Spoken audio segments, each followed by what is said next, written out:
આજે નર્મદા જિલ્લાની કલેક્ટર કચેરી ખાતે ગુજરાત પેટર્ન યોજના હેઠળ બેઠક બોલાવવામાં આવી હતી, જેમાં નર્મદાના જે પ્રભારી મંત્રી શ્રી છે ભીખુસિંહજી પરમાર અને એમની સાથે સાથે નર્મદાના કલેક્ટર, ડેડિયાપાડાના ધારાસભ્ય, નાદોદના ધારાસભ્ય, ભરૂચના સાંસદ મનસુખ વસાવા સહિત ચૂંટાયેલા પ્રતિનિધિઓ અને સરકારી પદાધિકારીઓ હાજર રહ્યા હતા। આ બેઠક પૂર્ણ થયા બાદ જ્યારે ધારાસભ્ય ચૈતર વસાવા બહાર આવ્યા, તેમણે મીડિયા સામે એ પ્રકારનું નિવેદન આપ્યું છે કે તેમના દ્વારા જે તેમના મત વિસ્તારના જે કામો આ આયોજનમાં મૂકવામાં આવ્યા હતા તેને મંજૂર કરવામાં આવ્યા નથી, અને એ સિવાય જે બિનજરૂરી કામો છે તે ભીખુસિંહજી પરમારના કહેવા મુજબ તેમણે આ જિલ્લા વહીવટીતંત્ર દ્વારા તમામ પ્રકારના જે કામો છે તે મંજૂર કરવામાં આવ્યા છે, અને જેના કારણે એવા આક્ષેપ પણ થયા છે કે આ કામો મંજૂર કરવા પાછળ 10% જેટલી કટકી લેવામાં આવી છે। વધુમાં શું કહે છે જુઓ આ વિડીયોમાં। આજે કલેક્ટર કચેરી નર્મદા ખાતે પ્રભારી મંત્રી શ્રી ભીખુભાઈ પરમારજીની અધ્યક્ષતામાં નર્મદા જિલ્લાના ગુજરાત પેટર્ન યોજનાની જિલ્લા કક્ષાની આયોજનની મિટિંગ હતી। ત્યારે નર્મદા જિલ્લામાં આદિવાસીઓના વિકાસ માટે ગુજરાત પેટર્ન યોજના અંતર્ગત 60 કરોડ રૂપિયા આવેલા છે। ત્યારે એ યોજનામાં અગાઉ અમારે ડેડિયાપાડા ખાતે મિટિંગ થઈ હતી, એમાં 17 કરોડ રૂપિયા ડેડિયાપાડાના છે અને 11 કરોડ રૂપિયા સાગબારાના છે। પરંતુ ધારાસભ્ય તરીકે અમે જે ત્યાંના ખેડૂતોને સિંચાઈના બોર મળે, ત્યાંના ખેડૂતોને સબમર્સિબલ પંપસેટ મળે, બહેનોને દૂધાળા ગાય ભેંસ મળે, અને આંગણવાડી હોય ત્યાં આંગણવાડી બને, શાળા ન હોય ત્યાં શાળા બને, જ્યાં પીવાના પાણીની તકલીફ હોય ત્યાં પીવાના પાણીના કામ થાય, એવા કામો અમે સજેસ્ટ કર્યા હતા। પરંતુ પ્રભારી મંત્રી શ્રી ભીખુભાઈ પરમારે વડોદરા, અમદાવાદ અને સુરતની કેટલીક એજન્સીઓને સાથે રાખીને ડેડિયાપાડામાં 17 કરોડમાંથી 15 કરોડ જેટલું આયોજન બારોબાર એમણે કરી દીધું છે। એ જ પ્રકારે સાગબારામાં 11 કરોડમાંથી 8 થી 9 કરોડનું આયોજન ભીખુભાઈ પરમારે કરેલું છે। તો ડેડિયાપાડા અને સાગબારાની જનતાએ ધારાસભ્ય તરીકે મને મત આપ્યા છે, સાંસદ સભ્ય તરીકે મનસુખભાઈને મત આપ્યા છે, અને અમે બધા ત્યાં ગામડાઓમાં ફરીએ છીએ ત્યારે લોકોની રજૂઆતો અમને મળે છે। ત્યાંના લોકો કોઈ કામ પડે તો ભીખુસિંહ પરમાર જે પ્રભારી મંત્રી છે એમના મોડાસા મળવા જવાના નથી, અને આ યોજનામાં કોઈ પણ પ્રભારી મંત્રીએ આયોજન કરવાનું નથી, માત્ર એમણે સંકલન કરીને સરકાર સાથે રહીને સુચારું આયોજન કરવા માટે એમને અધ્યક્ષ બનાવવામાં આવે છે। છતાં ભીખુસિંહ પરમારે 60 કરોડમાંથી લગભગ 45 થી 50 કરોડનું આયોજન કરીને નર્મદા જિલ્લાની આદિવાસી પ્રજા સાથે અન્યાય કર્યો છે। જે પ્રકારે ગુજરાત સરકારમાં જ્યારે નરેન્દ્રભાઈ મોદી મુખ્યમંત્રી હતા ત્યારે વનબંધુ કલ્યાણ યોજના અમલમાં મૂકી હતી, એમાં આજ દિન સુધી 1 લાખ કરોડનું આદિવાસીઓના વિકાસ માટેના બજેટ ફાળવવામાં આવ્યા છે, પણ આવા જ પ્રભારી મંત્રીઓ, આવા જ ડિસેકના અધિકારીઓ, ટ્રાઇબલના અધિકારીઓ આ આદિવાસીના હકના બજેટ ચાઉં કરી જાય છે, પોતાના ઘરે સગે વગે કરે છે, જેના કારણે બાળકો આજે કુપોષણથી પીડાય છે। નર્મદા જિલ્લામાં 12,332 બાળકો અતિ કુપોષણથી પીડાય છે, સિકલ સેલથી પીડાય છે। આજે રોજગારી નથી, અમે સિંચાઈના બોરની માંગ કરીએ છીએ ત્યારે નવા પ્રોજેક્ટો મંજૂર કરીને પૈસા લઈ જવાની વાત છે, ત્યારે અમારા લોકો સિંચાઈ ન હોવાના કારણે શહેરો તરફ સ્થળાંતર કરે છે, બાળકોનું ડ્રોપ આઉટનો રેશિયો પણ વધે છે। ત્યારે ભીખુસિંહ પરમાર દ્વારા એજન્સીઓની સાથે રાખીને જે 60 કરોડનું આયોજન હતું એમાં મોટે ભાગેનું આયોજન એમના દ્વારા કરવામાં આવ્યું છે, જેને હું વિરોધ કરું છું।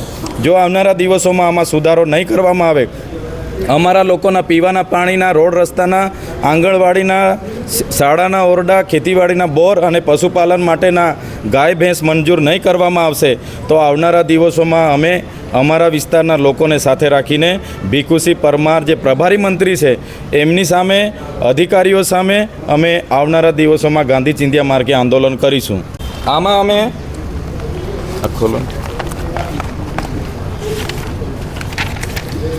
તમે જોઈ શકો છો, આમાં અમે જે 2 કરોડ રૂપિયા ખેતીવાડી માટે છે, તો ખેતીવાડીના મારા લેટર પેડ પર મેં બોરવેલ માગ્યા છે, કેમ કે અમને ખેડૂતો બોરવેલની માંગણી કરે છે।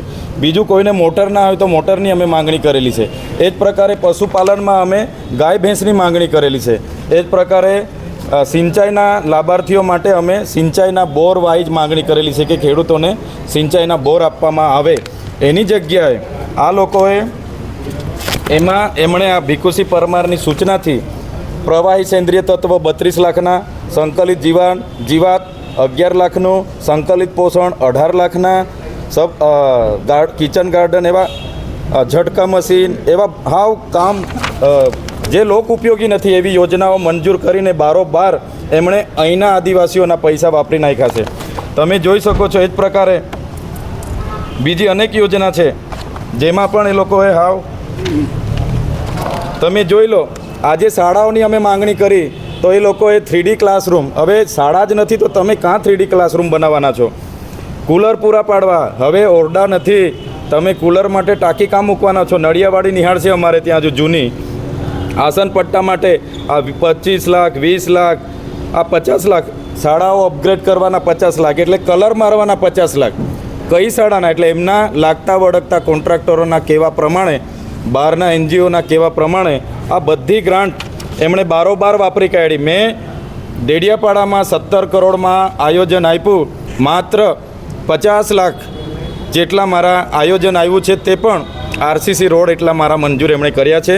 ને બીજું multipurpose shed, learning by doing kit, આ અમારા લોકોને જરૂર નથી.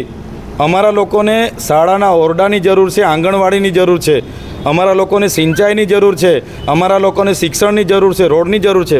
એની જગ્યાએ આ પ્રભારી મંત્રી દ્વારા એમના લાગતા વળગતા NGO એજન્સીઓને સાથે રાખીને નર્મદા જિલ્લાના આદિવાસીના વિકાસ માટેના 60 કરોડ રૂપિયામાંથી લગભગ 45 થી 50 કરોડનું આયોજન એમણે બારોબાર કર્યું છે. એમાં સાંસદશ્રીને પણ ખબર નથી, તાલુકા પ્રમુખે પણ હમણાં કીધું કે મને ખબર નથી. તો આ આયોજન અમને પૂછ્યા વગર કેમ ભીખુભાઈ પરમાર જેમણે પ્રભારી મંત્રીએ કર્યું એ એક સવાલ છે. આવનારા દિવસોમાં સરકારશ્રીને પણ અમે જણાવીશું અને ઉગ્ર આંદોલન જે લોકોના પૈસા જે વપરાયા છે એને અમે સગે વગે કરવા નહીં દઈએ. આવનારા દિવસોમાં કલેક્ટર કચેરી ખાતે લોકોને સાથે રાખીને અમે ગાંધી ચિંધ્યા માર્ગે ઉગ્ર આંદોલન કરીશું. સર, ગત જે સંકલનની એક્ટિવિટીની બેઠક થઈ હતી તેમાં જે પ્રકારે તમને બાંહેધરી આપવામાં આવી હતી કે અગાઉ પ્રભારી મંત્રીશ્રી સાથે ચર્ચા કરીને તમારા કામોનો સમાવેશ કરવામાં આવશે, ત્યારે એ બાંહેધરીનું શું થયું? હવે આ લોકોએ મારી ગેરહાજરીમાં NGO પાસેથી 10-10% ટકાવારીઓ લઈ લીધી છે. એમાં અધિકારીઓએ પણ લીધી છે અને પ્રભારી મંત્રીશ્રીએ પણ લીધી છે. હવે કામ એમનાથી બદલાય એવું નથી. માત્ર એ લોકો મને આશ્વાસન આપે છે. આ ચોથી મિટિંગ છે, મને માત્ર બોલાવીને આશ્વાસન જ આપે છે કે થઈ જશે. આજે એક પણ ફેરફાર નથી કર્યો. એટલે ટકાવારી લઈને આ આયોજનો થયા છે. પણ હું સ્પષ્ટ કહેવા માગું છું, જે પ્રકારે ભૂતકાળમાં થયું છે, હું આ સમયે અમારા આદિવાસી લોકોના હકના પૈસા એ હું ક્યાંય છીનવવા નહીં દેમ. જે પ્રકારે નર્મદામાં આ રીતના પ્રભારી મંત્રીઓ કૌભાંડ કરે છે, મને લાગે છે આદિવાસી અંબાજીથી ઉમરગામ સુધીના તમામ જિલ્લાઓમાં આવા જ પ્રભારી મંત્રીઓ આ જ કૌભાંડ કરતા હશે એવું મને લાગે છે. સર, આપ જે ટકાવારીનો આક્ષેપ કરી રહ્યા છો 10%નો, સીધો આરોપ છે પ્રભારી મંત્રી અને જે પણ જે અધિકારીઓ આ છે એમાં સંકલનમાં? કેમ કે આવા કોન્ટ્રાક્ટરો NGOવાળા અમારે ત્યાં પણ આવે છે, અમને કહે છે કે તમારું લેટર પેડ આપો, અમે એમાં આ કામ મંજૂર કરીશું ને તમને એમાં આટલા આપીશું. અમે નથી. અમારા લોકોને બોર જોઈએ છે તો હું બોર જ આપું છું. અમારા લોકોને ગાય ભેંસ જોઈએ તો હું ગાય જ આયોજનમાં આપું છું. આ બિનજરૂરી યોજના હું આયોજનમાં આપતો નથી. વૈષ્ણવજન તો તેને કહીએ જે